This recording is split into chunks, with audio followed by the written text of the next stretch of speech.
They are heroes. And they're going to space. In 1963, the Cold War between the USA and the USSR intensifies, and nuclear war seems inevitable. Understanding that humanity could be wiped off the face of the Earth, President John Kennedy orders the development of a secret plan to ensure humanity's survival. A group of scientists creates the spaceship Ascension and selects 600 volunteers who are sent to Proxima Centauri with the task of colonizing the planet. But the journey will take hundreds of years, meaning generations will succeed one another. 2 generations later, the ship is mainly inhabited by the grandchildren of the first astronauts, and the environment reflects the 1960s. In honor of the 51st anniversary of the launch, a grand party is held on the ship. Looking at the inhabitants, it seems the mission has been successful. People have obviously adapted to the living conditions. However, the first impression is deceptive, as social inequality exists here too. Wealthy and well-off families get good jobs and live on the upper decks, while the poor are limited in comfort. One day, a young woman named Lorelai picks up a package from the butcher and goes to swim on the artificial beach. But shortly afterward, a girl named Krista finds her lifeless body and alerts the ship with a loud scream. Despite the passing years, the chief engineer of the spaceship, who remained on Earth, is still alive. But now his place is taken by his son, Harris, who does everything to keep the Ascension project under tight security and monitors all news. Learning of Lorelai's death, Harris's assistant advises informing the project director, Catherine Warren. However, Harris fears that this could jeopardize the project and tarnish his father's legacy. Meanwhile, Dr. Juliette Bryce examines the dead body and finds strange marks on the deceased's wrists. The ship's captain, William, assigns the responsibility for investigating this case to the project executive director, Aaron Gall. He soon discovers one oddity: there is no image of Lorelai entering the beach. Later, Galt learns that Lorelai was seeing a guy named James Toback, who worked in water purification. He sets out to find him, but to no avail. On the same day, the forensic results show that Lorelai had been making love a few hours before her death. A bullet was extracted from her palate. This alarms Galt, since officially there are no weapons on board the ship. He immediately informs the captain of the news. Meanwhile, Krista has to be hospitalized, as she is shocked by the incident and says someone is watching her. But even as she begins to recover, the girl insists that there is no life in space, so they must return to Earth. She is also sure that Lorelai died because she learned something forbidden. Soon, Galt apprehends James Toback. The guy admits he saw Lorelai on the day of her death. However, she left abruptly after a quarrel, and he was not close to her that day. Galt and Toback go to the beach and start searching for clues. Suddenly, they stumble upon a hidden passageway that Lorelai apparently used, explaining her absence on the surveillance footage. Galt and Officer Duke inspect the discovered entrance and find the place where the girl was killed, as well as a book with maps of the water filtration system and blueprints of the navigation computer, which recently malfunctioned. It becomes clear that this is sabotage, intended to force the ship to return to Earth. Duke and his men descend to the lower decks, where the Butcher Stokes provokes a fight, but then an alarm sounds about an approaching powerful radiation storm. The order is given for everyone to take shelter in their capsules, but then the captain learns that the protective shields are jammed and sends Galt and an electrician to fix them. Thanks to their efforts, the door eventually closes. The electrician then confesses that he saw Stokes giving Lorelai a gun before she was killed. At the same time, Dr. Juliette puts Krista to bed and leaves her a seahorse-shaped necklace, claiming it will protect her. However, when the spaceship enters the radiation zone and everyone seals themselves in their capsules, Krista sees a strange man in a suit entering her room. After the ship safely passes through the radiation storm and everyone is allowed to exit, Galt and Duke go to the lower deck again, find a gun with Stokes, and take him into custody. The man is interrogated, but he continues to insist that he was framed because he is from the lower deck and it is easy to make him the culprit. Meanwhile, the door to Stokes' cell automatically opens. He exits and retrieves a hidden gun from his cabin. After the funeral, Galt speaks to the captain. William admits that he was close to Lorelai, but he did not kill her. It is then that Stokes appears, taking a random girl hostage. He demands a fair trial. Galt lunges at Stokes, freeing the girl. The captain quickly leads her to safety, while Stokes and Galt continue to fight. In the end, Stokes is ejected into space, but instead of instant death, he lands on an inflatable mattress where a group of people detains him. It becomes clear that the entire project is just a simulation, a test of the viability of generations of people in spaceflight. But the people on the ship believe they were sent on an important mission and have been flying in space for 51 years. Director Warren somehow learns about the recent events. Enraged, she storms into the Mission Control Center and warns Harris not to hide anything. Harris claims that Stokes is the murderer, but the director is not convinced, and she sends a consultant named Samantha Kruger to oversee the project. At the same time, an unknown man sets a bomb in the ship's cobalt generator, which explodes after some time. Harris and Kruger rush into the facility housing the spaceship. Fortunately, there are no reports of casualties, and the injured are taken to the medical center. Captain William inspects the explosion site and discovers graffiti on the wall, confirming it was a deliberate act. But fearing accusations of incompetence, he conceals the true cause. Outside, Kruger demands access to the surveillance footage. On the ship, Galt goes to the lower decks to meet with the person responsible for the generators, named Dwight, but he panics and attacks the director.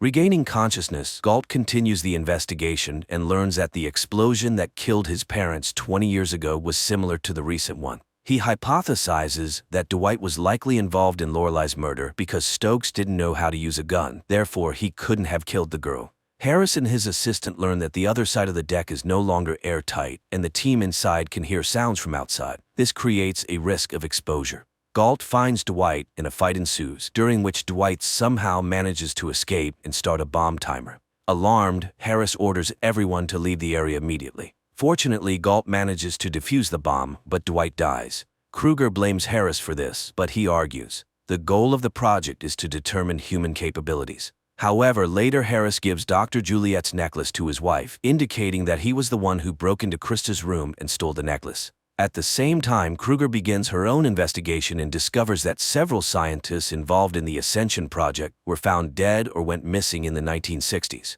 Meanwhile, on the ship, everyone prepares for the next round of vaccinations, but Krista refuses the shot, convinced that they want to kill her. The librarian volunteers to take the shot instead, but after receiving the medication, she loses consciousness.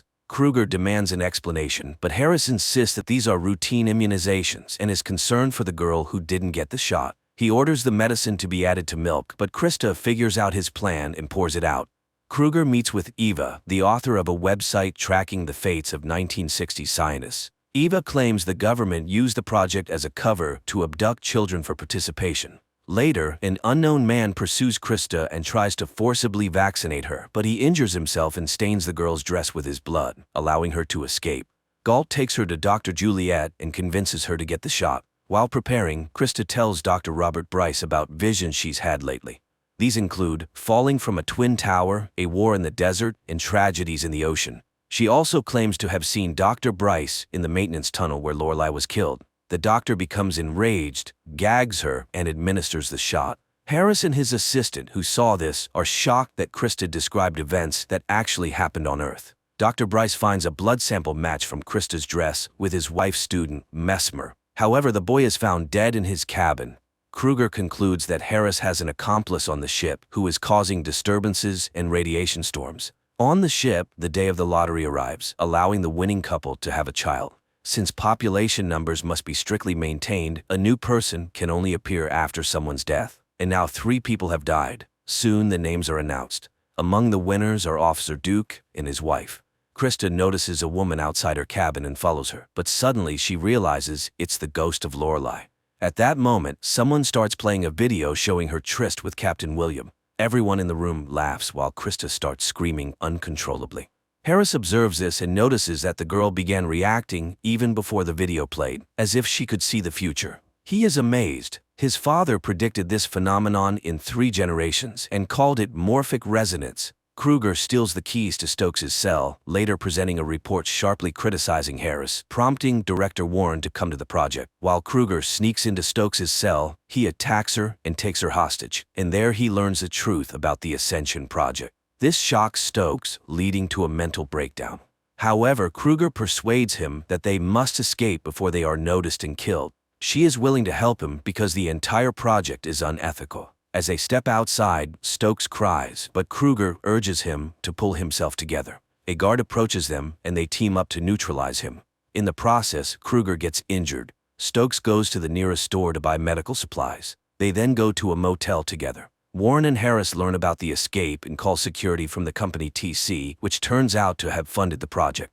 The management is unhappy with the director's work and accuses Harris of covering up facts. Harris panics and begs Warren for a second chance, but it is in vain.